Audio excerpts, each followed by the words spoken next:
أنا شخصيا ما كنتش مؤمنة بتأثير الرموز غير بعد ما سمعت الكلام ده. دماغه بتستقبل في اليوم كم كبير جدا من المعلومات، عشان كده أدمغتنا بتتمتع بنظام ذكي جدا عشان تقدر تكون الذكريات. النظام ده بينقسم ل3 مراحل: الترميز، التخزين، الاسترجاع. المعلومات اللي اتعمل لها ترميز بتتخزن في المخ في مكان يسمى بالذاكرة قصيرة المدى لمدة 30 ثانية. في خلال 30 ثانية دول لو الواحد ما كررش المعلومة، ما ربطهاش بمعلومات سابقة عنده، ما فكرش فيها، تتحذف. لكن في خلال 30 ثانية لو الواحد فكر في المعلومة أو كررها أو ربطها بمعلومات سابقة عنده، تتخزن في الذاكرة طويلة المدى وتتحول لجزء من ذكرياته. الذكريات في النهاية هي اللي بتشكل هوية الإنسان. ومن هنا بدأت أربط ما بين الكلام اللي بيتقال عن تأثير مانديلا ونظرية ديجافو. فتعالوا نبدأ حلقة العقل الكذاب أو المخدوع. ولو أنت مش مؤمن بتأثير الرموز فالحلقة دي معمولة ليك. بس خلي بالك، أنا مش هدفي من الحلقة دي إنك بعدها تشد أو دماغك تسافر لحتة تانية. أصل في شعرة بسيطة بين المعرفة والجنون. فامسك العقل في حلقة العقل الكذاب على باب الحقيقة. يخدعك دماغك. مش كل اللي عقلك بيقوله لك حقيقة. صدق أو لا تصدق. وده مش عشان دماغك بتكذب عليك أو عاوزة تسوحك، دماغك لا يهتم بنجاحك، لكن عشان لعبه في السوفت وير بتاعها. إنه مبرمج ليبقيك على قيد الحياة ويوفر الطاقة. لو لسه مش مقتنع بتأثير الرموز فأنت محتاج تتفرج على الحلقة دي. خليني أحكي لك على حاجة يمكن عمرك ما ركزت فيها. عقلك بيتعامل مع الرموز على إنها مفاتيح، فأي رمز حتى لو كان صغير ممكن يفتح لك باب لذكرى أو شعور أو حتى قرار. ودي مش صدفة.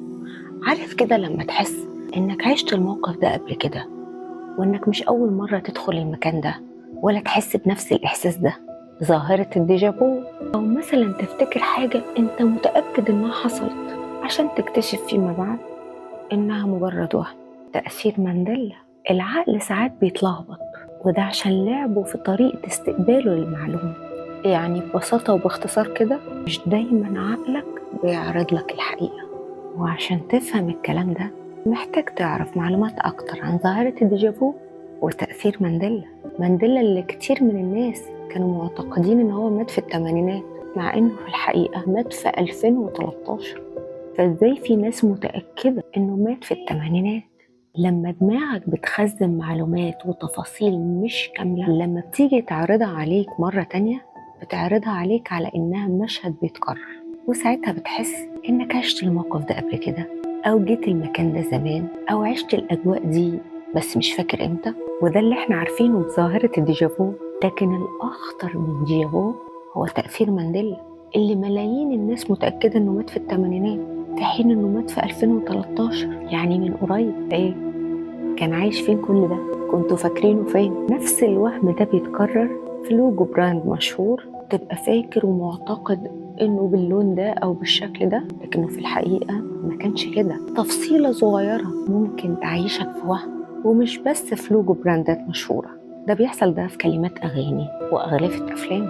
وده معناه إن ذكرياتنا مش ثابتة، دي ممكن تتشكل وتتعاد صياغتها.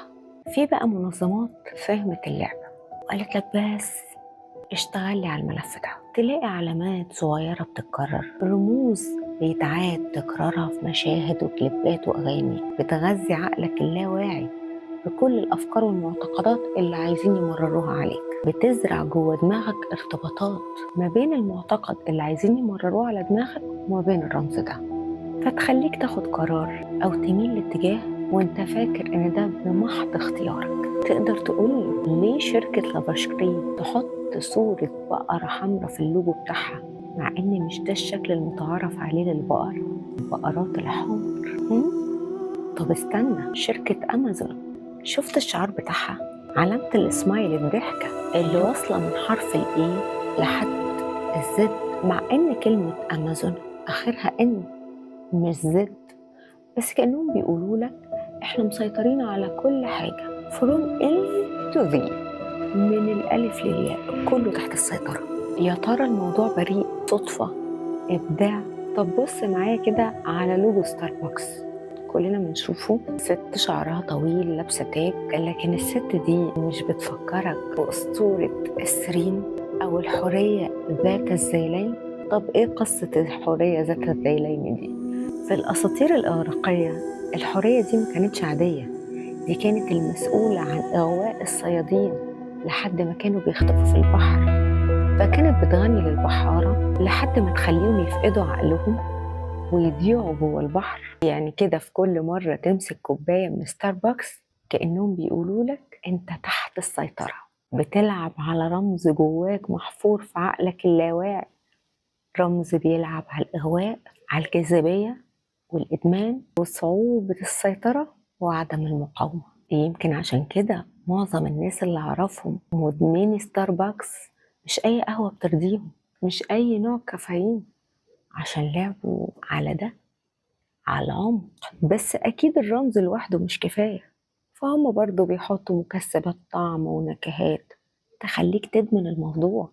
وانت بعد دش جوجل واكتب من هي المرأة اللي في شعار ستاربكس، شوف الجواب اللي راح يصدم عيشتك. تفضل شوف الجواب، هذا الجواب: يهودية محامية عن اليهود ومفتخرين فيها، وهذا كله واللوية هذه كلها والصورة هذه لأنه يبي يخلدون ذكراها. وكنا اتكلمنا قبل كده في حلقة مين مكتشف الجاذبية لما قلنا إن شركة أبل اختارت أبل ورمز التفاحة المقطومة والقديم كلها السماوية الثلاثة. عارفة قصة سيدنا آدم مع التفاح؟ عشان شركة آيفون تختار رمز ليها تفاحة مقطومة والقطمة بايت اللي نفس نطق بايت وحدة الكمبيوتر، وكأنهم بيرمزوا للمعرفة المحرمة اللي دخلت كل البيوت وبقت في ايد الصغير قبل الكبير، وكأنهم عايزين يهدوا مقدساتك. فالموضوع اتقدم بشكل ناعم جدا من غير ما تحس ولا تدرى. ما هو العقل كده، مش هيجوا الجيل معتقده الديني قوي والحلال عنده حلال والحرام عنده حرام ويجوا يقولوا له والنبي اقبل لنا بالفكرة دي، ساعتها الجيل ده نفسه اللي هيقفله خد عندك انت بتعمل ايه. هما مش بالغباء ده عشان يحتكوا بيك احتكاك مباشر، لكنهم ممكن يمرروا لك رمز مرتبط بمعتقد عندهم عايزين يمرروه على دماغك لحد ما تستصيغ الفكرة وتعتادها، فيطلع جيل عادي.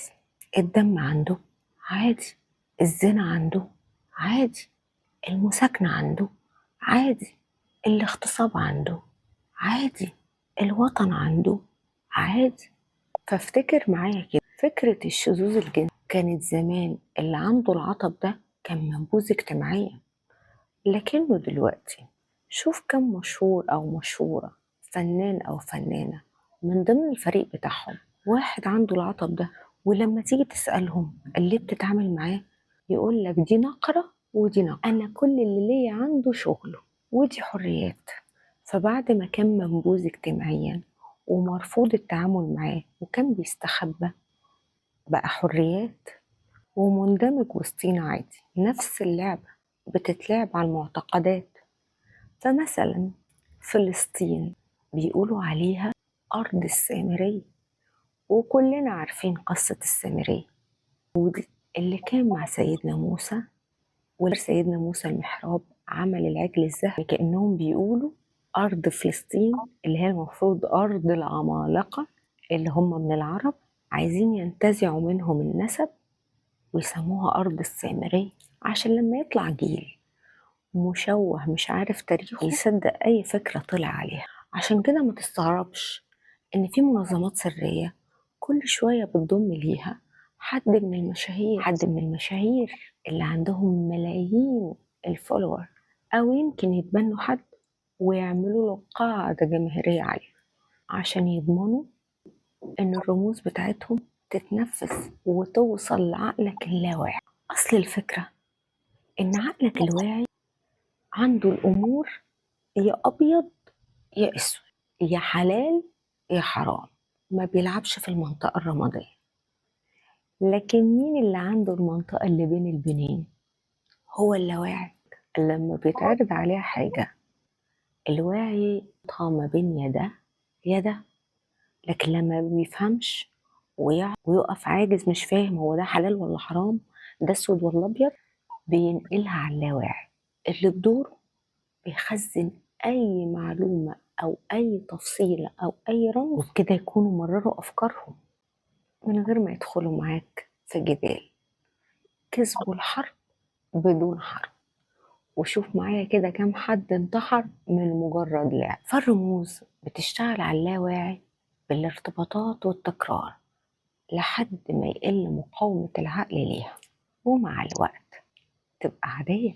فتكرار مشاهد الرعب والأكشن خلت القتل والدم في الشارع عادي. الكلام عن الحريات خلى المساكنة عادي. اغتصاب الأراضي والأوطان خلى ناس تشوف إن الوطن ده عادي. والكلام ده مش عبث، ده عليه دراسات. الدراسة الأولى تأثير الألفة. أي حاجة عقلك بيشوفها بشكل متكرر بيعتاد عليها حتى لو كان في الأول مش متقبلها.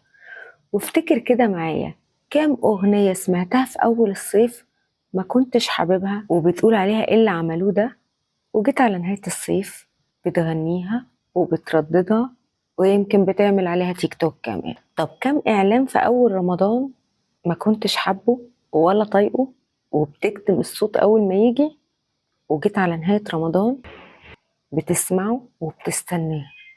الدراسة التانية سلاسة المعالجة. كل ما الرمز كان بسيط وسهل إنه يتشاف كل ما ترسخ في عقلك بشكل أسرع وحسيت ناحيته بمشاعر إيجابية. دراسة رقم 3 التهيئة. مجرد إنك تشوف رمز أو كلمة خاطفة بتهيئ دماغك لاستجابة معينة. هضرب لك مثال. كلنا عارفين ماكدونالدز الرمز بتاعه M. بعض من علماء النفس بيقولوا إن حرف الM ده رمز لثدي الأنثى، واللون الأحمر والأصفر ده بيشتغل على محفزات الشهية. عشان كده لما تمر على أي مطعم ماكدونالدز تشوف الرمز مع مكسبات الريحة والطعم اللي حاطينها تبقى هتموت وتخش تاخد سندوتش من جوه. دراسة رقم 4 الاعتياد ونزع الحساسية، ودي أنا شايفاها الأخطر. فتكرار أي شيء بيضيع رهبته. شوف كده أي مجرم قاتل لما بيجوا يسألوه بيقول لهم إن مشاعره في أول مرة قتل كانت مختلفة تماما بعد ما اعتاد إنه يقتل. زي كده اللي بيغسل الميتين، كلنا عندنا رهبة الموت لكن هو بيعتادها من كتر ما بيغسل الجثث. وده اللي الإسلام كان محافظ عليه، زي ما حط حدود الناس شايفاها قاسية عشان يحد من الشهوة الإنسانية، برضو كان حريص جدا إن البني آدم ما يعتدش على سماع المعصية. فمثلا حد الزنا عشان يقام على مرتكب الفاحشة دي يا إما يكون اعترف، ودي نادرا لما تحصل إن واحد يقول أنا ارتكبت كذا عشان يتعاقب بالرجم أو الجلد، أو يشهد عليه 4 يشوفوه في نفس الحالة في نفس الوقت، إلا لو ارتكب الفعل ده واضح النهار وفي الشارع، المجاهرة بالمعصية. كل ده عشان مش عايزك تعتاد، لأن الاعتياد هو اللي بيكسر الحساسية ناحية الموقف أو المعتقد. وده اللي خلاني أسأل مين اللي متحكم في سلوكنا اليومي، الواعي ولا اللاواعي؟ بص يا سيدي، في نظامين في العقل، نظام سريع تلقائي بيشتغل بالانطباعات والرموز وده اللي مسؤول عنه اللاواعي، ونظام تاني بطيء ومنطقي وبيعتمد على التركيز والفهم والتفكير، وده المسؤول عنه الواعي، العقل الواعي. يعني من الآخر كده اللاواعي هو المايسترو، هو اللي بياخد قراراتك وهو المسؤول عن اختياراتك. عشان كده أي حاجة متخزنة فيه بتلاقي انعكاسها سواء في قرار، في علاقة، في أي خبرات حوشناها من الطفولة أو صدمات الطفولة بتنعكس على اختياراتنا لما بنكبر. فالحب اللي خدناه بطريقة مشوهة وإحنا صغيرين خلانا نخش في علاقات سامة وإحنا كبار. متخيل؟ أنا شخصيا مش بميل لنظرية المؤامرة ولا من محبيها، وخاصة إني شايفة إن معظم اللي بيروج ليها بيستخدم نفس الطريقة اللي بيحاربها. طريقة التخويف والترهيب والتشكيك في كل حاجة حواليه، وفي الآخر بتصيب الشخص بالجنون لما يشك في كل حاجة حواليا. هثق في إيه؟ بس في الآخر لو كل ده ما طلعش صدفة، والأخطر لو قدروا يغيروا دماغك وانت فاهم إن دي اختياراتك أو دي ذكرياتك، فيا ترى عقلك خدعك كم مرة؟